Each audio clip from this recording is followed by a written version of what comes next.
He was scheduled to die at 8 a.m. The paperwork was signed. The needle was ready.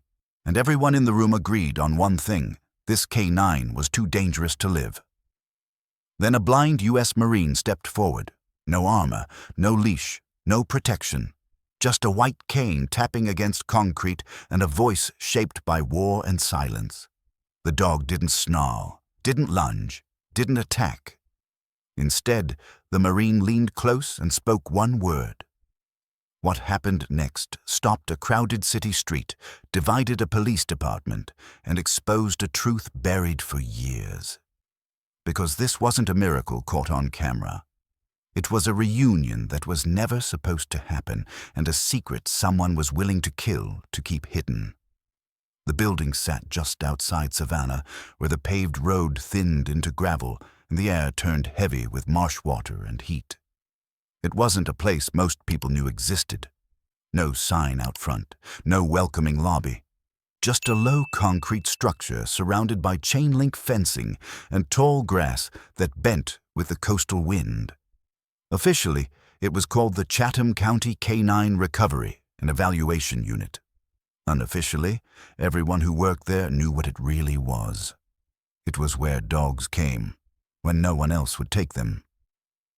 Inside the main office, Chief Harold Briggs stood over a metal desk, sleeves rolled up, reading the same page for the third time. The fluorescent light above him hummed faintly. On the paper in front of him, a single word was circled in black ink, pressed hard enough to tear the page beneath it. Euthanasia. Briggs had been in law enforcement for nearly 30 years. He had signed warrants, termination notices, line-of-duty death reports. None of it was easy, but this always sat wrong in his chest. Still, the facts were the facts. The dog had bitten 4 handlers in 3 months. One of them had needed surgery. The county lawyers were nervous. The insurance carrier had already called twice that morning. At the bottom of the page was a timestamp. 8 a.m. tomorrow. Briggs picked up his pen and signed. Down the hall, past a set of reinforced doors, Ranger lay in the far kennel of the isolation wing. The space was built to contain chaos, thick bars, concrete floors, no loose edges. A red placard hung on the gate. Aggressive, authorized personnel only. Ranger was a Belgian Malinois, lean and powerful, his coat a mix of tan and dark sable that had dulled since his arrival. One ear bore a permanent notch. A pale scar ran along his shoulder where the fur never quite grew back. His eyes, sharp and amber, followed every sound in the corridor, every shift of air. He wasn't barking, he wasn't pacing, he was waiting.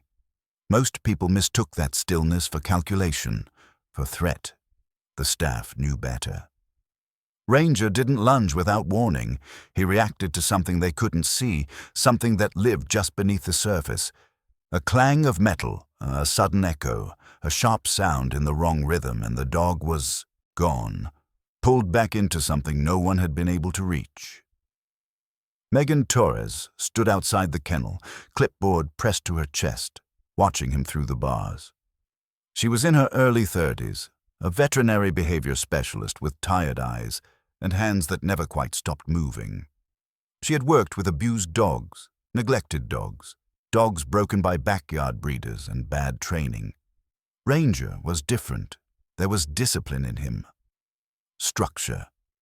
Whatever had fractured him hadn't erased that. She glanced at the red placard again, then turned away. The front gate buzzed. The sound echoed faintly down the corridor, and Ranger's ears twitched.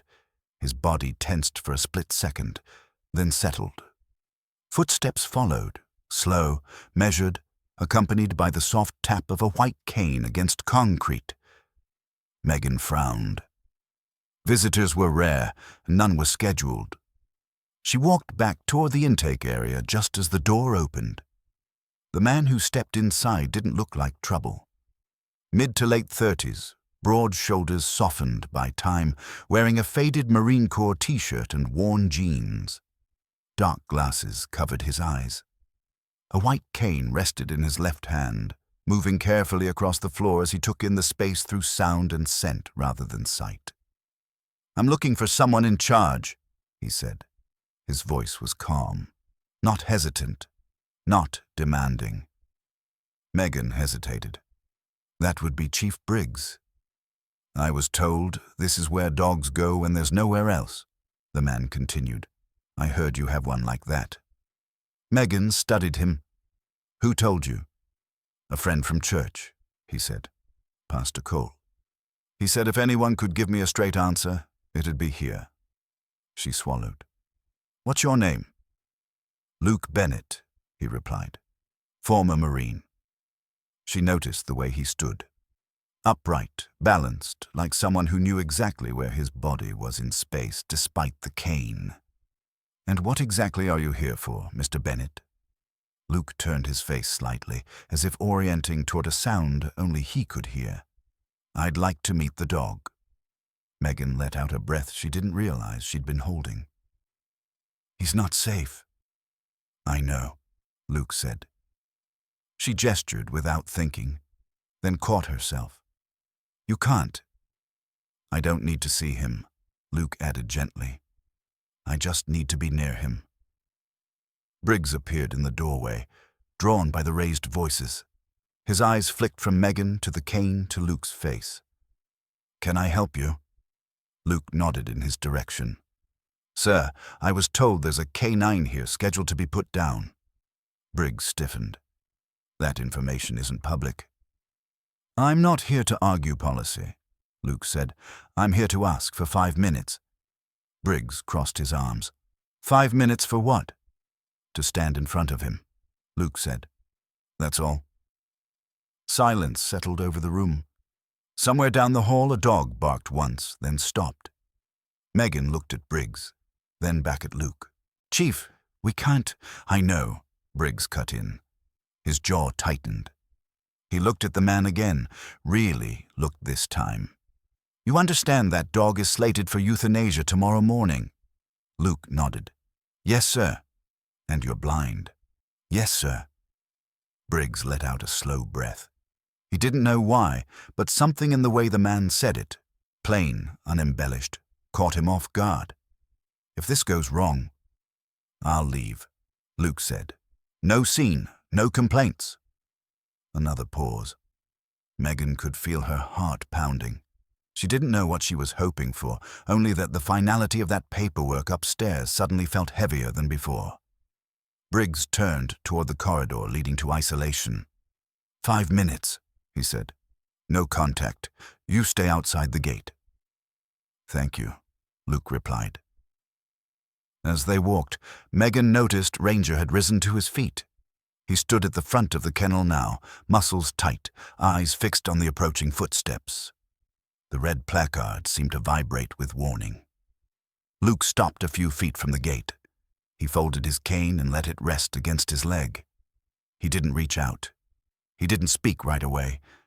He just stood there, breathing, listening. Ranger didn't growl. He didn't bare his teeth. He sat. Megan's breath caught in her throat, and somewhere between the signed paperwork upstairs and the silence stretching between a blind man and a dog no one could save, something began to shift. If these stories touch your heart, don't forget to subscribe to Paws of Courage. Every click helps us share more tales of courage, compassion, and the incredible bonds that change lives.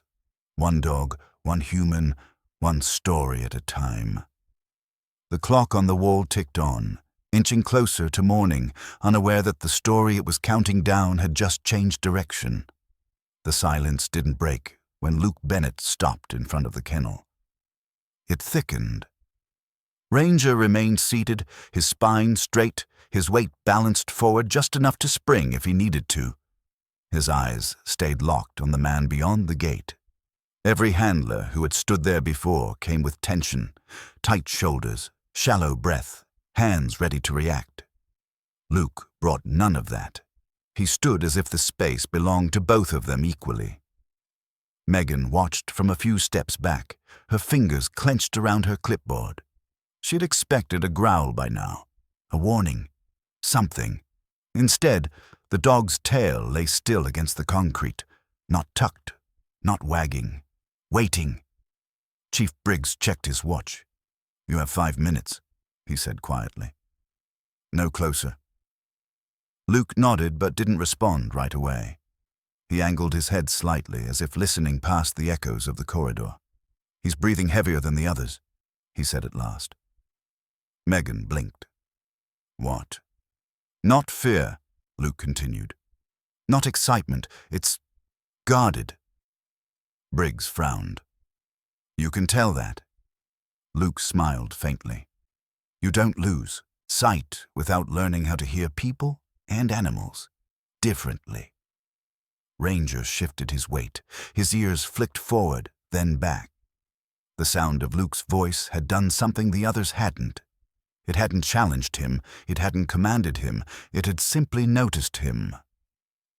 Luke took a slow step closer, still well outside the reach of the bars. He kept his hands loose at his sides. "I'm not here to test you," he said, his voice low and steady. "I'm not here to take anything from you." Megan's pulse thudded in her ears. She had seen trained professionals try calm voices, treats, dominance, silence. None of it had mattered.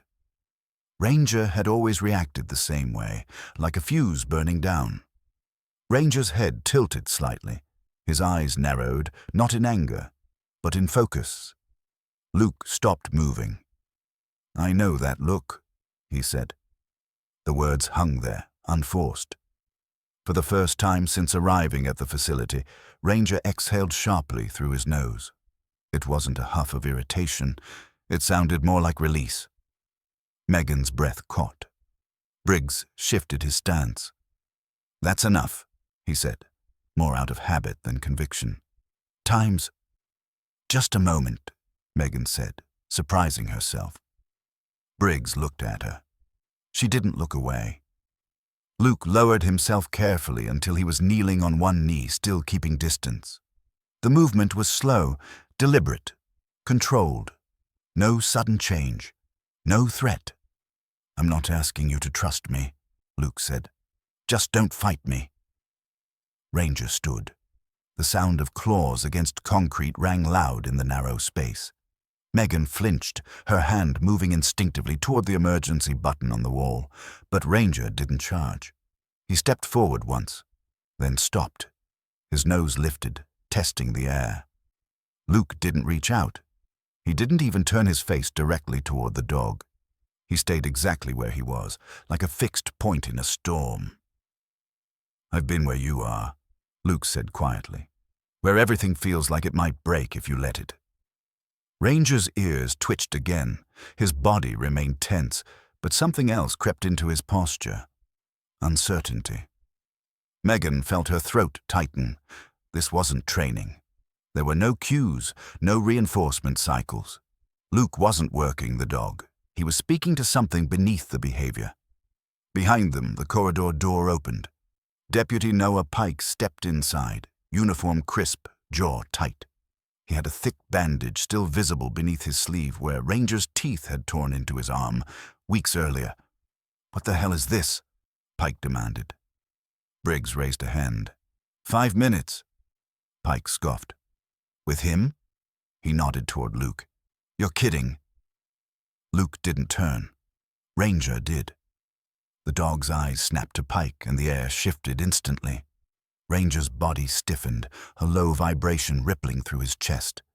Megan felt it, felt the moment teeter. Pike took a step forward. "That dog doesn't need a miracle," he said. "He needs to be put down before someone gets killed." Luke's voice didn't rise. "Please," he said, "just stand back." Pike laughed sharply. "You blind man. You don't get a vote here." Ranger growled. It was low, controlled, but unmistakable. Megan moved between Pike and the kennel without thinking. "Deputy, please." Briggs stepped in as well. "Enough," he said. "You'll wait outside." Pike hesitated, then muttered something under his breath and backed away. The door shut behind him, the sound echoing like a slammed gate. The growl faded. Ranger's attention drifted back to Luke. Luke hadn't moved. "Thank you," he murmured, though it wasn't clear to whom. Slowly, Ranger lowered himself back into a sit. Megan felt tears sting her eyes, uninvited and sudden. She hadn't believed in moments like this anymore. Not after the reports, the injuries, the endless forms. But there it was. A dog who had been written off, choosing restraint. Briggs cleared his throat. "Time's up," he said, though there was no urgency left in his voice. Luke nodded and rose carefully to his feet. He reached for his cane, unfolding it with practiced ease. "I won't ask you to change anything today," he said. "I just wanted him to know someone sees him." Ranger watched every movement, calm, alert, present. As Luke turned to leave, Ranger did something none of them expected. He whined, soft, brief, almost questioning. Luke paused. He didn't turn back, but his shoulders softened. "I hear you," he said quietly. When they reached the front office, Briggs stopped him. "Why are you really here, Mr. Bennett?" Luke faced him, his expression open. "Because sometimes the ones we give up on are just waiting for the right voice." Briggs studied him for a long moment. Upstairs, a signed piece of paper waited in a folder. Down the hall, a dog sat in silence that felt different now. "I'll give you one more day," Briggs said finally. "No promises." Luke nodded. "That's all I'm asking." As Luke stepped back out into the heavy savannah air, Megan realized something had already changed. Not the paperwork, not the schedule, the story. And Ranger, alone again in his kennel, lay down with his head on his paws, not defeated, not dangerous. Just listening. Luke Bennett did not expect to stay the night. He had planned to thank Chief Briggs, walk back down the gravel drive, and return to the small room he rented behind the church. That had been the arrangement for years now. Quiet days, predictable paths, nothing that stirred the past too deeply. But as dusk settled over the facility and the marsh air cooled, Pastor James Cole arrived with a thermos of coffee and a look that said he already knew the answer. "He's not done with you," the pastor said gently. Luke didn't ask who he meant. Briggs hesitated longer than protocol allowed, then approved a temporary cot in the staff rest room near the isolation wing. It was meant for long shifts during storms or emergencies. This qualified as neither, yet no one argued. Megan brought Luke a blanket. No one mentioned the paperwork upstairs. The building changed at night. Sounds carried differently. The hum of lights softened. The occasional bark from the main kennels echoed longer, lonelier. Luke lay on his back, hands folded across his chest, listening. He could hear Ranger, not clearly, not the way one hears footsteps or breath. It was more a presence than a sound, a weight in the air that tugged at Luke's awareness. He turned onto his side, facing the wall that separated them. "I'm still here," he murmured, unsure why he said it. Sleep came in fragments. When the dream took hold, it did not announce itself. Luke was standing somewhere narrow and enclosed. The air was thick with dust and heat. His vision, whole again in the dream, was blurred at the edges, colors washed thin by smoke. Somewhere close by, metal struck metal. Clang. The sound shot through him like a jolt of electricity. His chest tightened. He tried to move, but the floor felt unstable beneath his boots. Clang. A shape moved beside him, fast and low. He felt its presence before he saw it. A dog, lean, powerful, waiting. "Easy," Luke heard himself say, his voice younger, sharper. "Stay with me." Another sound cut through the haze. Not the clash of metal this time, but a single word, spoken low and precise. Luke couldn't place the language, but his body reacted before his mind could. His pulse slowed. The chaos receded just enough for him to breathe. Then the dream fractured. Luke woke with a gasp, his heart hammering against his ribs. The room was dark except for a thin strip of light under the door. His shirt clung damply to his back. For a long moment he didn't move, afraid the sound would return, but the clang was gone. He sat up slowly, pressing his feet to the cool floor. His hands shook, not from fear exactly, but from something closer to recognition. He rubbed his face, willing the fragments to settle. Dreams were nothing new. Nightmares came with the territory. This one felt different, sharper, closer. As Luke reached for his jacket, his fingers brushed against something hard in the pocket. He frowned. He knew what he kept in that jacket. A folded handkerchief, a pair of gloves. Nothing else.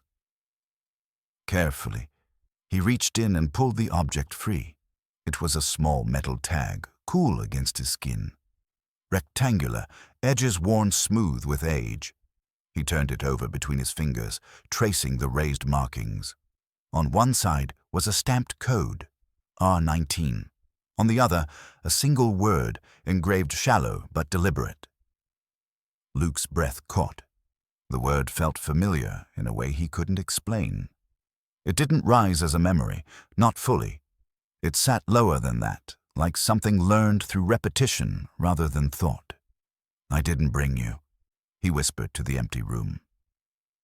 The building creaked, softly as it settled. Somewhere down the hall, a dog shifted. Luke stood, pulling the jacket on and tucking the tag back into his pocket. He followed the corridor by memory and sound until he reached the isolation wing. He stopped a few feet from Ranger's kennel, the red placard dull in the low light. Ranger was awake. The dog stood as Luke approached, his posture alert but not tense. His eyes fixed on Luke's hands, on the pocket where the metal tag rested. Luke didn't cross the line Briggs had set. He stayed where he was and spoke quietly. "I had a strange dream." Ranger's ears flicked forward. Luke slid the tag from his pocket and held it loosely at his side, not displaying it, not hiding it either. The metal caught the light. Ranger froze. It wasn't the rigid stillness of fear or aggression, it was discipline.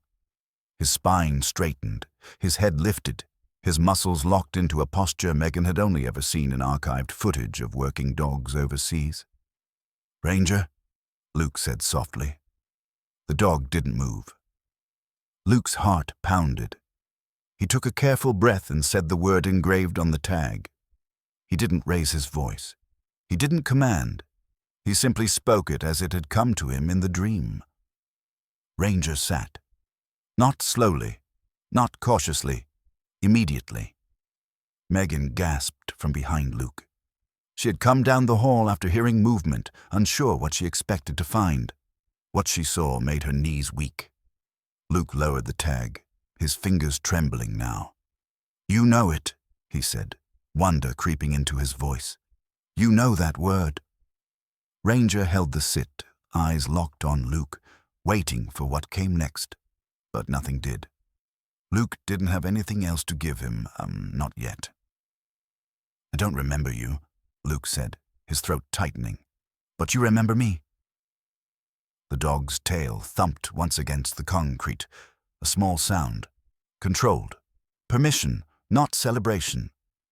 Megan stepped closer, her voice barely above a whisper. "Where did you get that tag?" Luke shook his head. "I don't know." She swallowed hard. "That code, R19, that's not county, that's not even state." Luke slipped the tag back into his pocket, his mind racing now. The dream, the sound, the word, none of it fit the life he had built since losing his sight, and yet it all felt undeniably his. Behind them, the facility remained quiet, unaware that something long buried had begun to surface.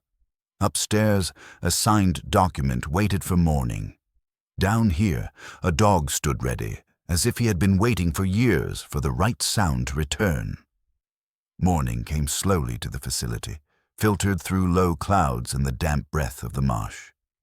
The air smelled of wet earth and disinfectant. the kind of smell that clung to clothes long after you left. Luke sat on the edge of the cot, hands folded, listening to the building wake up around him. Doors opened. Radios crackled. Somewhere, a coffee pot gurgled to life.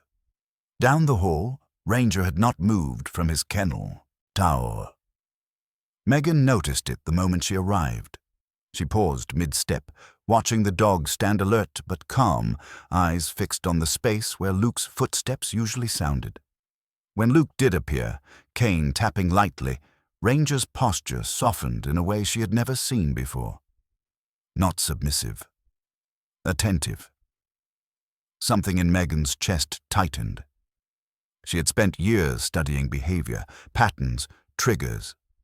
What she was seeing didn't fit neatly into any chart. Luke stopped outside the kennel, exactly where he had the night before. "Good morning," he said quietly. Ranger's tail moved once. Slow, controlled. Megan exhaled. "I need to check his file again," she said, more to herself than to Luke. She retreated to the small office tucked behind the kennels, powered up the aging desktop computer, and logged into the county database. Ranger's profile came up as it always had. Intake date, bite history, behavioral flags highlighted in red. She clicked through the tabs quickly, her fingers moving with growing unease. The microchip number stopped her. She copied it, double-checked, then pulled up the National Registry. Nothing. "That's not right," she murmured. She ran it again. Same result. Microchips didn't just vanish from federal and state systems. Even retired K-9s left trails. Transfers, adoptions, medical records. Ranger's chip showed as registered only 3 months ago when he arrived at the facility, as if he had never existed before that. Megan leaned back in her chair, heart pounding. She narrowed the search parameters, bypassing county records and moving into older, archived systems she still had limited access to from a previous contract job.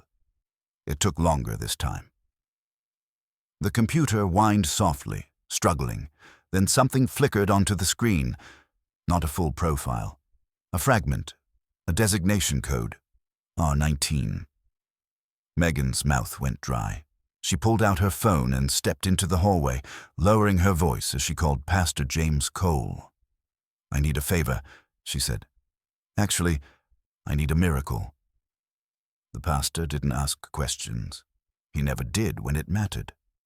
"Give me an hour," he said. Back in the isolation wing, Chief Briggs stood with his arms crossed, watching Luke and Ranger through the bars. "I've got the lawyers calling again," he said. "County's nervous. Whatever you think is happening here, it doesn't change the liability." Luke nodded. "I understand." "You don't," Briggs replied, though there was no anger in it. "This dog hurts someone again, and it's on all of us." Ranger shifted slightly, eyes flicking toward Briggs, then back to Luke. Luke spoke without turning. He reacts to certain sounds. Briggs frowned. "We know that." "No," Luke said gently. "You know what he does. You don't know why." Briggs opened his mouth to respond, but Megan returned before he could. Her face had gone pale beneath her freckles. "Chief," she said, "we have a problem." Briggs followed her into the office. She shut the door behind them, hands shaking just enough that she had to press them flat against the desk. "He's not in the system," she said. Briggs stared at her. "That's impossible." "I thought so too," Megan replied. "His chip was registered locally 3 months ago. There's nothing before that. No transfers, no retirement record. Nothing." Briggs rubbed a hand over his face. "So what are you saying?" "I'm saying Ranger wasn't reassigned," Megan said. "He was erased." Before Briggs could respond, her computer chimed. An email had come through, unmarked, no sender listed, just a subject line. "Stop digging." Megan's stomach dropped. She clicked it open. The body contained only one sentence. "Some assets are not meant to be remembered." She slammed the laptop shut. Briggs looked at her sharply. "Who sent that?" "I don't know," she said. "But it means we're not wrong." As if summoned by the tension in the room, the phone on Briggs's desk rang. He answered it on the second ring. "Yes," he said. His expression hardened as he listened. "I understand." He glanced at Megan, then back at the phone. "Yes, I'll inform the staff." When he hung up, the room felt smaller. "That was a federal attorney," Briggs said, "representing an agency he didn't name. They're claiming Ranger is disputed federal property." Megan's breath caught. "Property?" "They want him transferred," Briggs continued, "within 24 hours. Megan shook her head. "You can't do that. He's unstable. You saw what happened last night." "They don't care," Briggs said. "They said if we don't comply, they'll shut this place down pending investigation." The words hit Megan harder than she expected. This facility was barely hanging on as it was. Funding was thin, staff exhausted. Closing it would mean dogs like Ranger wouldn't even get a chance at evaluation. Out in the hallway, Luke waited, sensing the shift long before either of them spoke. "Something's wrong," he said when they emerged. Megan hesitated, then decided the truth was the only thing that made sense anymore. "They want to take him," she said. "Today." Ranger's ears snapped forward. His body stiffened, the calm of the morning cracking just enough to reveal the tension beneath. Luke swallowed. "Who is they?" Megan shook her head. "I don't know, but whoever trained him didn't want him traced." Luke reached into his pocket, fingers closing around the metal tag. R19. The word engraved beneath it burned in his mind. "I don't remember what they did to us," Luke said slowly. "But I know this. He wasn't a mistake." Ranger stepped closer to the gate, eyes locked on Luke, breath steady but heavy. Outside the office, the sound of a metal cart being rolled across concrete rang out sharp and sudden. Ranger flinched. Not violently. Not yet. But Megan saw it, the way his muscles tightened, the way his eyes darkened, the way the past surged closer to the surface. The clock on the wall clicked over to the next minute. Time was running out, and whatever had been buried for years was no longer willing to stay quiet. The sound came again just after noon. It was sharp and hollow, metal striking metal with no warning, the kind of noise that didn't echo so much as cut straight through the air. It rang out from the service yard behind the kennels, bounced once off the concrete walls, and then seemed to vanish. Except it didn't vanish at all. It lodged itself somewhere deep. Ranger's head snapped up. Luke felt it before he heard it. The sudden change in the space around him, the tightening of the air, the way Ranger's breathing shifted from steady to shallow in a single heartbeat. Luke's hand tightened instinctively around the handle of his cane. "That's it," he said quietly. "That sound." Megan was already moving. She'd been walking back from the supply room when she heard the clang, and the sight that met her froze her in place. Ranger had risen to his feet so fast his body blurred, muscles coiled, eyes dark and unfocused. It wasn't aggression yet. It was worse. It was memory. "Easy," Luke said, his voice low but urgent now. "Stay with me." Ranger took a step toward the gate, then another. His nails scraped the concrete, each movement precise and loaded with tension. A low noise built in his chest, not quite a growl, not quite a whine. Megan reached the emergency latch, her heart hammering. She didn't pull it. Not yet. "Luke," she said, forcing her voice to stay calm. "I need you to back away." Luke didn't move. "Not yet." Another clang echoed through the yard. This time, Ranger barked. It was a single bark, deep and explosive, the sound of a warning sent before a storm. He lunged at the gate, slamming into the bars hard enough to rattle them. "Get clear!" someone shouted down the hall. Megan flinched but held her ground. She followed the sound with her eyes, past the chain-link fence, past the maintenance shed. And then she saw him. A small boy stood near a rolling cart stacked with metal tools. He couldn't have been more than 8. His hands were clamped tightly over his ears, his shoulders hunched as he rocked back and forth on his heels. At his feet lay a steel bar, still vibrating faintly from where it had fallen. "Evan," Megan called. "Evan, sweetheart, it's okay."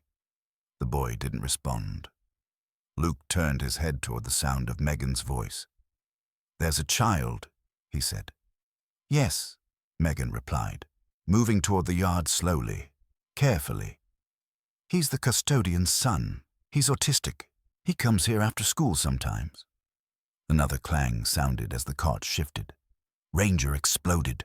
The growl tore free of his chest, raw and feral, and he threw his weight against the gate again.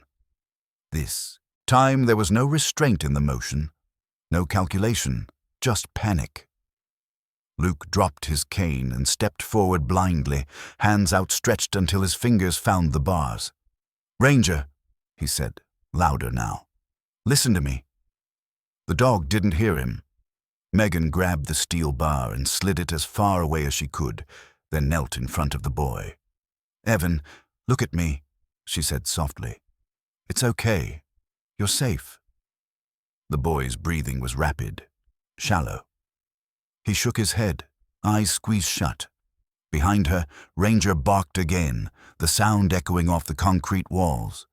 Luke felt the vibration through the bars, through his hands, up his arms. His chest tightened as a wave of something old and unwelcome surged up. "That noise," Luke whispered. "That's not just a trigger. It's a signal." Another memory pressed in at the edges of his mind. Boots on gravel, shouted commands, the metallic ring of something falling in the dark. His vision swam. "Luke!" Megan shouted. He shook his head hard, grounding himself. "He's not reacting to danger," he said. "He's reacting to a moment." Ranger's movements grew erratic now, his control slipping. Megan could see it in the way his eyes darted, no longer tracking the present. She reached for her radio with shaking fingers. "Chief Briggs," she said, "we have a situation." Briggs arrived at a run, Deputy Pike close behind him. Pike took one look at Ranger and swore under his breath. "Get the tranquilizer," Pike said. "Now." Luke's head snapped toward the sound of Pike's voice. "No," he said. "Don't." Pike ignored him, already signaling to another officer. "He's losing it." Briggs hesitated, eyes flicking from Ranger to the boy still crouched in the yard, to Luke gripping the bars like a lifeline. "Hold," he said sharply. "Everyone hold." Another clang echoed as the cart shifted again. Ranger's body went rigid. His eyes locked on the sound, his breathing harsh and uneven. Luke's heart pounded. The pressure in his skull intensified, a dull ache spreading behind his eyes. He reached into his pocket with trembling fingers and pulled out the metal tag. "Ranger," he said, forcing his voice through the noise inside his head. "Stay." The dog faltered, just for a second. Luke took a breath and spoke the word engraved on the tag. The sound cut through the chaos like a blade. Ranger froze. Not completely. His body trembled, muscles straining, but his forward momentum stopped. His bark died in his throat, replaced by a sharp, uneven breath. Luke spoke again, the word steady now, anchored. Ranger's legs folded beneath him. He sat. The silence that followed was deafening. Megan sagged back on her heels, tears streaming freely now. Evan peeked out from between his fingers, eyes wide, confused. Briggs exhaled slowly, as if he'd been holding his breath for far too long. Pike lowered his hand, the tranquilizer still unused. Ranger remained seated, chest heaving, eyes glassy but fixed on Luke. Luke leaned his forehead against the cool metal of the gate, his own breath coming in ragged pulls. "That sound," he said hoarsely. "It's tied to something he survived, something neither of us ever left." Megan stood and guided Evan toward the building, holding him close. As she passed Luke, she stopped. "You're right," she said softly. "He's not dangerous. He's wounded." Luke nodded, his fingers still wrapped around the bars. "And wounds remember things we don't." Down the hall, a phone began to ring. Briggs turned toward the office, dread settling heavy in his chest. The federal deadline was still ticking. The problem was no longer just Ranger. It was the truth that the sound had cracked open, and what would happen now that it refused to stay buried. By late afternoon, the air along the Savannah River hung thick and restless, the kind of humidity that made every sound carry farther than it should. Tour boats idled near the dock. Vendors called out to passers-by. Metal railings warmed under the sun, and the river slapped softly against the pilings in a steady, hypnotic rhythm. Chief Briggs didn't like any of it. "This isn't a test," he said quietly as they stood near the edge of the boardwalk. "It's a liability." Megan tightened the strap on Ranger's harness, her movements careful and deliberate. "It's the only way," she replied. "We need to see how he does outside, before they come." Luke stood a few steps away, cane folded and clipped at his side, listening to the space. He could hear the river, the foot traffic, the unpredictable clatter of a living city. Ranger stood beside him, alert but steady, his shoulder brushing Luke's leg with practiced precision. Deputy Pike hovered near the rear, eyes sharp, jaw set. He had agreed to be here only because Briggs ordered it, and because part of him wanted proof that his instincts had been right all along. 5 minutes, Briggs said. "Then we're done." They stepped onto the boardwalk together. At first, it went better than anyone expected. Ranger walked in rhythm with Luke, head level, ears tracking but not twitching wildly. A child laughed nearby. A gull cried overhead. The dog didn't react. Megan felt a fragile hope begin to form. Then a maintenance worker rolled a cart out from a side alley. The wheels caught on a seam in the boards. The cart lurched. A loose metal bracket slipped free and struck the railing with a sharp, hollow clang. The sound split the air. Luke felt it like a blow to the chest. Ranger's body stiffened instantly. The calm drained from him in a single breath, replaced by a rigid, panicked energy that surged through his frame. His head snapped toward the railing, eyes wide and unfocused. "Luke," Megan said sharply. "Hold him." Ranger barked once, deep, explosive, and lunged forward. The leash went taut. Luke stumbled, his foot catching on the uneven boards. He went down hard, his shoulder slamming into the planks as the crowd around them gasped. Someone screamed. "Get back!" Pike shouted, already moving. Ranger spun toward the sound, teeth bared now, muscles screaming for action. The boardwalk erupted in chaos, people scattering, chairs scraping, a stroller knocked sideways. Luke pushed himself up onto one knee, rain-slick memories flooding his mind. The clang echoed again as the metal bracket skidded across the boards. This time, Ranger lost the last of his restraint. Pike raised his weapon. "No!" Megan yelled. Luke dropped the leash. He reached forward blindly, hands finding Ranger's neck through the harness, pulling the dog close despite the danger. His heart hammered so loudly he could barely hear his own voice. Then he stopped. He stopped shouting, stopped pleading, stopped fighting the noise. Luke leaned in until his cheek pressed against Ranger's fur, his mouth close to the dog's ear. In the middle of the screams, the sirens beginning to wail in the distance and the pounding of blood in his head, Luke spoke one word. Just one. The effect was immediate. Ranger froze mid-motion, his body locking as if a switch had been thrown. The snarl died on his lips. His chest heaved, eyes wild but present now, searching Luke's face. Luke whispered the word again, steadier this time. Ranger sat, right there on the boardwalk, surrounded by fear and confusion, the dog folded into a perfect sit. His head lowered slightly, breath shuddering as the past loosened its grip. The silence that followed felt unreal. Pike lowered his weapon, his hand shaking. Megan dropped to her knees, sobbing openly now. People stared from a distance, unsure whether to come closer or run farther away. Luke wrapped both arms around Ranger's neck, holding him until the dog's trembling slowed. "It's okay," he murmured. "You're here. You're with me." No one noticed the woman standing near the cafe across the street until later. Avery Kim had been halfway through an interview for a local human interest piece when the noise broke out. She turned just in time to see a blind man pulled to the ground by a canine that had clearly lost control, and then, impossibly, calmed with a whisper. Her phone was already up. She captured the moment the dog froze, the moment he sat, the moment the crowd realized what it had just witnessed. By the time the police cleared the area and Briggs ushered Luke and Ranger back toward the vehicle, Avery had already sent the clip to her editor with a single line of text. "You need to see this. Now."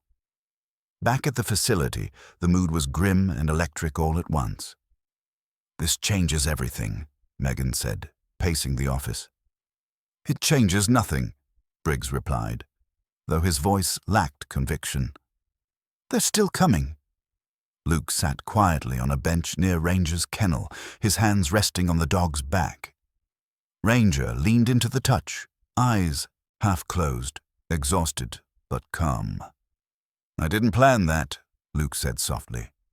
"It just came." Megan crouched in front of him. "That word," she said. "It wasn't training, was it?" Luke shook his head. It was memory. The phone rang. Briggs answered, listened, then closed his eyes. "The video's already online," he said when he hung up. "It's spreading fast." Megan looked at Luke. "People saw," she said. "All of them." Luke nodded slowly. Somewhere deep inside, a door had cracked open, not enough to show him everything, but enough to know that what had been taken from him once was fighting its way back. Ranger lifted his head and met Luke's gaze, steady and unafraid.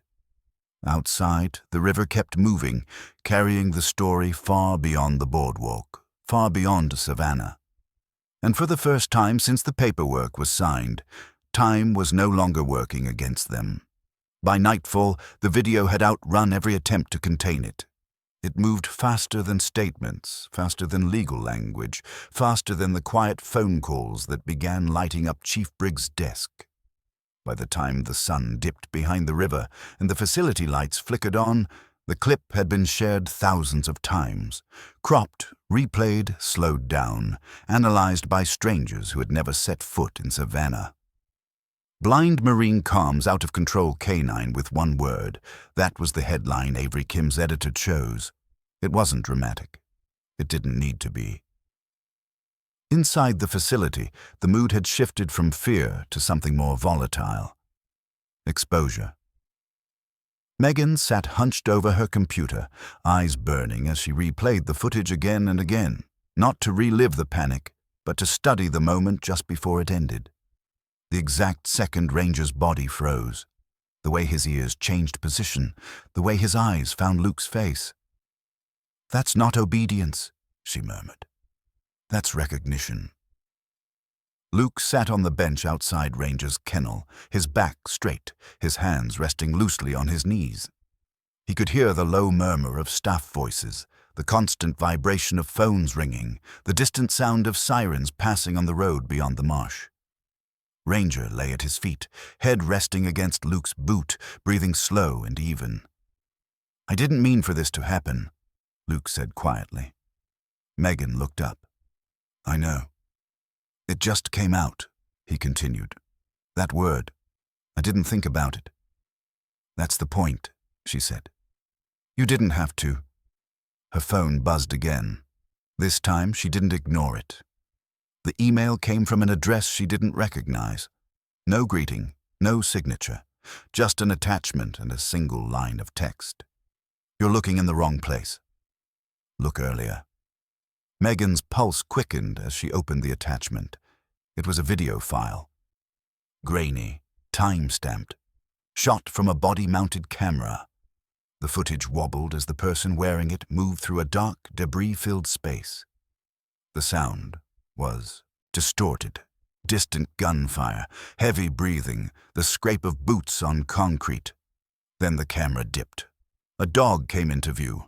Lean, powerful, younger, Ranger. Luke leaned forward as Megan played the clip aloud. He hadn't seen the footage, but he didn't need to. The sounds were enough. The cadence of movement, the way the dog's breathing matched the man's. A voice cut through the noise. Calm, controlled, familiar. Easy, the voice said. Stay with me. Luke's chest tightened. The camera panned down briefly, catching a glimpse of the man's hands. Steady, gloved, guiding the dog forward through smoke and rubble. The image blurred as an explosion rocked the frame. The feed cut out. Megan stopped the video. Luke swallowed hard. That was me, he said. Yes, Megan replied. And that was him. The realization settled over them like a weight. This wasn't coincidence. This wasn't some strange emotional alignment between two broken beings. They had history. Real history. One that had been deliberately severed. Another email arrived seconds later, this one from Pastor Cole. I found something. You need to see it before they get there. They? Luke asked. Megan didn't answer. She was already gathering papers, shoving files into a folder with shaking hands. They're coming, she said. I don't know from where, but they won't be subtle. As if on cue, headlights swept across the front of the building. 3 black vehicles rolled through the gate without stopping. The engines cut almost in unison. Chief Briggs met them at the entrance, his posture rigid. Megan and Luke stood just behind him, Ranger rising slowly to his feet, body tense but controlled. A man in a dark suit stepped forward, credentials flashing briefly in the fluorescent light. His voice was smooth, practiced. We're here for the dog. Briggs didn't move. On what authority? Federal, the man replied. This asset is part of an unresolved operational matter. Luke stiffened at the word. Asset. You can't just take him, Megan said. He's not stable. He's not yours, the man countered. And neither is the story. Luke stepped forward, his cane tapping once against the floor. You erased him, he said calmly. You erased both of us. The man glanced at him, unimpressed. You were injured, discharged, your involvement ended. Luke shook his head. No, you ended it. Behind them, a door opened. Pastor Cole entered, breathless, holding a flash drive in one hand and his phone in the other. I sent copies, he said loudly, to 3 news outlets and a veterans advocacy group. The man's expression hardened. You've made a mistake. No, Cole replied. You did. Years ago. Megan stepped forward now, her fear replaced by something sharper. We have video, she said. Logs, designation codes, and a witness the whole country just watched. The man's gaze flicked briefly toward Ranger, who stood silently at Luke's side, eyes locked and unyielding. This isn't over, he said. Luke nodded. No, he agreed. It's finally starting. The agents withdrew, not retreating so much as recalibrating. Their vehicles pulled away into the night, tires crunching against gravel. The building exhaled. Megan sank into a chair, hands shaking now that the adrenaline had nowhere else to go. Briggs leaned against the wall, rubbing his temples. Luke knelt slowly and rested his forehead against Ranger's. They tried to make you disappear, he whispered. But you remembered. Ranger's tail moved once, steady and sure. Outside, the night air buzzed with distant sirens and the low hum of the city reacting. Somewhere beyond the marsh, people were sharing the video, debating it, believing it. The truth, long buried, had found its way back into the light, and it wasn't finished speaking yet. Morning arrived, without ceremony. No sirens, no vehicles at the gate. No men in dark suits waiting in the shadows. Just the low murmur of the marsh waking up and the soft creak of the facility as it settled into a new day. Sunlight filtered through thin clouds, pale and cautious, as if unsure whether it was welcome yet. Luke sat on the wooden bench outside the isolation wing, hands resting on his knees, listening. Ranger lay beside him, his body stretched out along the cool concrete, one paw touching the toe of Luke's boot. He slept deeply now, chest rising and falling in a slow, steady rhythm. For the first time since Luke had met him, Ranger looked at rest. Megan stepped outside carrying 2 cups of coffee. She handed one to Luke without a word and sat beside him. Neither of them spoke right away. There was nothing left to argue, nothing left to fear in that moment. "They called again this morning," she said finally. Luke nodded. "The federal attorney?" "Yes," she replied. Different tone this time. Luke waited. "They're backing off," Megan said. "Temporarily. There's too much attention now. Veterans groups are asking questions. The footage from overseas is circulating." Luke exhaled slowly. "And Ranger?" Megan smiled. Small but real. "He's been officially reclassified. Retired service K-9. No transfer. No euthanasia." Luke lowered his head, pressing his thumb against the edge of the bench until he felt the grain of the wood. The weight that left his chest surprised him. He hadn't realized how tightly he'd been holding it. Behind them, Chief Briggs stepped out of the building, a folder tucked under his arm. He cleared his throat, uncomfortable with moments like this. "It's not just the dog," he said. "Your record, it's being reviewed." Luke turned toward him. "Reviewed how?" Briggs hesitated, then chose his words carefully.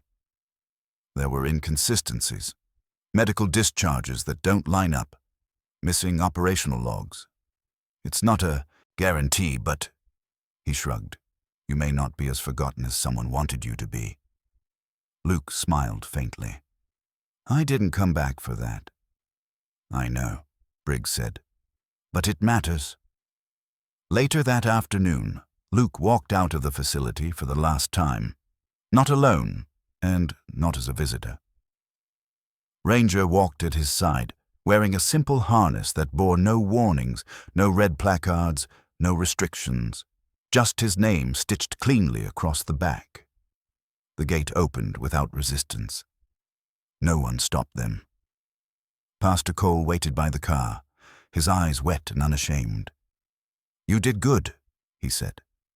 Luke shook his head. "We did." The drive was quiet.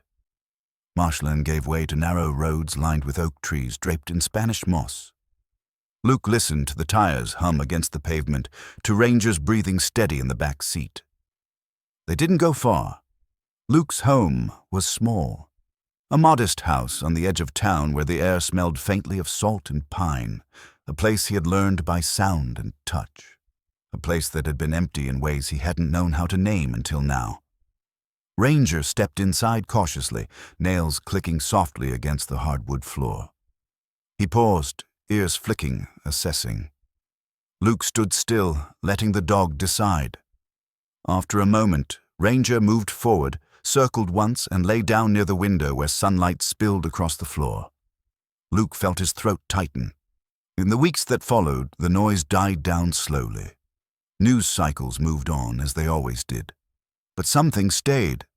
Megan helped open a small rehabilitation program just outside Savannah, focused on retired K-9s with trauma histories and the veterans who understood them better than anyone else ever could. They called it Second Watch, because some bonds didn't end when the first duty did. Luke volunteered there when he could. He didn't train dogs in the traditional sense. He didn't need to. He listened, and the dogs listened back. Ranger became something of a quiet legend, not because of what he had almost done, but because of what he had survived. On one cool evening, Luke sat on the back porch, the cicadas humming in the trees. Ranger lay at his feet, chin resting on Luke's leg. The world felt smaller and kinder in the dark. Luke reached down and ran his hand along Ranger's neck. The scars were still there. They always would be. But they no longer defined him. "You know," Luke said softly, his blind eyes turned toward the sound of the breeze, "people keep asking me what word I said that day." Ranger shifted slightly, tail thumping once. Luke smiled. "I don't tell them." He leaned back in his chair, the wood creaking beneath his weight.